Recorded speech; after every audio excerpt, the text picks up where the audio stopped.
सीताराम सभी भक्तों को जय हनुमान। और दोस्तों, आज मैं इस वीडियो में आपको कुल देवी की पूजा पाठ के बारे में बताऊंगा। कुछ भक्तों का कमेंट भी है कि भैया जो कुल देवी है हमारी माँ पाथरी वाली जो कुल देवी है उनके बारे में पूजा पाठ के बारे में बताइए, वो हमारी कुल देवी है तो उनके बारे में कुछ साधना या पूजा पाठ के बारे में बताइए।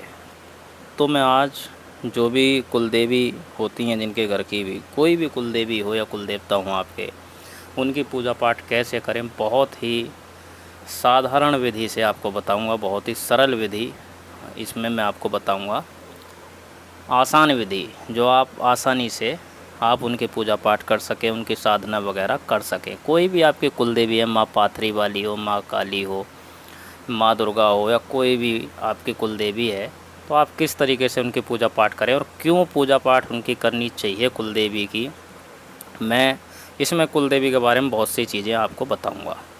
तो देखिए, सबसे पहली बात तो मैं करूं कि जो भी आपकी कुल देवी है, अगर आप उनकी पूजा पाठ नहीं करते हैं तो आपको पूजा पाठ करनी चाहिए। मैं पहले आपको बिल्कुल नॉर्मल तरीका बताऊंगा जो शुरू में स्टार्टिंग से किस तरीके से करनी चाहिए। आप अपने घर के मंदिर में एक अपनी कुल देवी के नाम का दीपक ज़रूर जलाएं रोज़ाना। एक दीपक तो हो गया उनके नाम का, जो आपके इष्ट देव हैं, जो आपके आराध्य देव हैं, उनके नाम का दीपक जलेगा। और दूसरा दीपक आप जलाएंगे अपनी कुल देवी के नाम का, अलग से एक दीपक उनके नाम का जलाएं सुबह शाम। और जो भी उनका दिन होता है, जैसे कि आपकी कुल देवी का, मैं माँ पाथरी वाली माता का ही अगर बात करूं तो उनका जो दिन है वो बुधवार का है।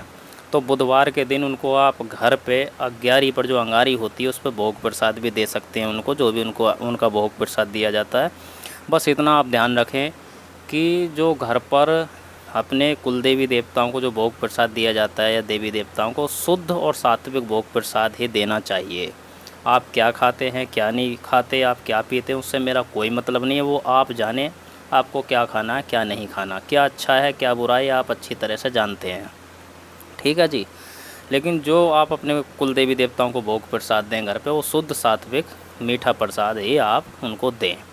अग्यारी पर अगर आप ना दें तो कपूर पर दे सकते हैं, ज़रूरी नहीं कि आप अंगारी करें, कपूर पर भी आप उनको भोग प्रसाद दे सकते हैं। जो भी उनका हफ्ते में दिन है उस दिन उनको भोग प्रसाद दें। और कोई भी आपकी कुल देवी है, सबका यही तरीका है। रही बात साधना की, तो सबसे पहले आप सौम्य साधना कीजिए।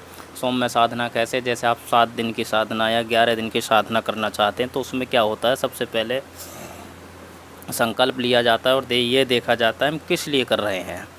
मान लीजिए आपके घर में सुख शांति नहीं है, बहुत परेशान चल रहे हैं आप, बहुत ही ज़्यादा कष्ट में हैं और आपको लगता है कहीं से सहायता नहीं मिल रही, किसी भगवान की सहायता नहीं मिल रही है, या हमारे ऊपर जो ऊपरी तंत्र क्रिया वगैरह भी ज़्यादा चल रही हैं, ऊपरी समस्या है, और जो भौतिक जीवन में हमारे कष्ट हैं, तो उसमें उस चीज़ को संकल्प में लेकर के अपनी जो कुल देवी है उनसे कहकर कि मुझे ये समस्या चल रही है और मैं 11 दिन की साधना करूँगा, और साधना में मेरे ये नियम रहेंगे, सुबह शाम मैं दीपक जलाऊँगा और 1 माला 10 माला या 11 माला जो भी मैं मंत्र जाप करूँगा सुबह शाम, ये टाइम रहेगा मेरा सुबह का और शाम का। और 11 दिन की मैं साधना करूँगा और 11 दिन तक मैं ब्रह्मचर्य का पालन रखूँगा। तो वो सब नियम उसमें बताए जाते हैं, वही उनकी साधना होती है, सौम्य साधना।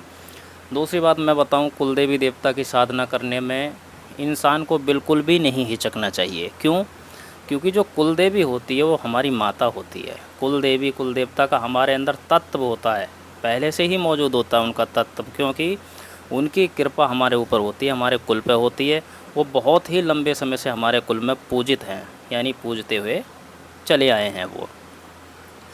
तो भोग प्रसाद की अगर मैं बात करूं तो भोग प्रसाद में बहुत भाई बहुत वक्त बहुत ज़्यादा कन्फ्यूज रहते हैं। देखिए, भोग प्रसाद में जो आपके पास मौजूद है, जो पर्याप्त है, उसको आप दीजिए। आपके पास कुछ भी नहीं है तो एक बतासा लौंग ये दे दीजिए, और भी कुछ नहीं है तो गुड़ चने का भोग प्रसाद भी लगा दीजिए, और भी कुछ नहीं है तो घर पे जो गुलगुले बोलते हैं या मालपुआ या पुए बोलते हैं, अलग अलग जगह और अलग अलग तरीके की भाषा से बोलते हैं, कहीं गुलगुले बोल देते हैं, कहीं मालपुआ बोलते हैं, कहीं पुआ बोलते हैं, कहीं मीठी पूड़ी बोलते हैं उनको। तो घर पे वो बना लीजिए, उसका भोग लगा दीजिए। जो आपकी श्रद्धा है, जो आपके पास है, आप उसका भोग लगा दें। बस शुद्ध सात्विक मीठा प्रसाद हो और आपकी श्रद्धा उसमें होनी चाहिए। तो कुल देवी की साधना या कुल देवी की पूजा पाठ करना बहुत ही आसान है, बहुत ही आसान है। उसमें कोई भी दिक्कत नहीं होती है। और एक बात मैं बताऊं, जिन घरों में कुल देवी या कुल देवता की पूजा पाठ नहीं होती है, कुल देवी को नहीं पूजा जाता है, वहाँ पर कभी भी सुख शांति बरकत नहीं होती। एक चीज़ मेरी एक बात हमेशा याद रखना आप, कि आप किसी भी भगवान के स्वरूप को पूज रहे हैं, किसी भी भगवान के मतलब कोई से रूप को भी पूज रहे हैं, चाहे हनुमान जी की पूजा पाठ कर रहे हैं या आप महादेव जी, भगवान विष्णु, श्री कृष्ण, प्रभु श्री राम, किसी की पूजा पाठ कर रहे हैं, यदि आप अपनी कुल देवी को नहीं पूज रहे हैं, अपने कुल देवता को नहीं पूज रहे हैं, तो आपकी उन्नति होने वाली नहीं है। क्योंकि कुल देवी हमारे कुल की माता होती है, कुल देवता हमारे कुल के पिता समान होते हैं। तो उनको सबसे पहले पूजना, उनकी पूछ-गछ करना हमारा कर्तव्य है और हमारा फ़र्ज़ है, क्योंकि उनका हाथ हमारे सर पर सदैव रहा है। हमारी उन्नति में उनका हाथ सबसे ज़्यादा होता है, जो हमारे कुल देवी देवता होते हैं। तो कुल देवी की पूजा पाठ करना बहुत कोई ख़ास कठिन नहीं है, बहुत आसान है, बहुत ही आसान। और उसमें कोई दिक्कत नहीं होती है, कोई ये नहीं है कि उसमें कुछ उल्टा सीधा हो जाएगा। सौम्य साधना करिए आप, सौम्य रूप की साधना करिए, सौम्य रूप की अपनी कुल देवी की फ़ोटो अपने घर में रखिए, शुद्ध आचरण करिए, पाप आचरण मत करना। बस आपको कोई दिक्कत नहीं होगी, दिन दुगने रात चौगुनी होती चली जाएगी जब आप अपने कुल देवी की पूजा पाठ करेंगे। नियमित रूप से एक दीपक अपने घर के मंदिर में कुल देवी के नाम का ज़रूर जलाना, अलग से, कुल देवी का अलग। ठीक है जी।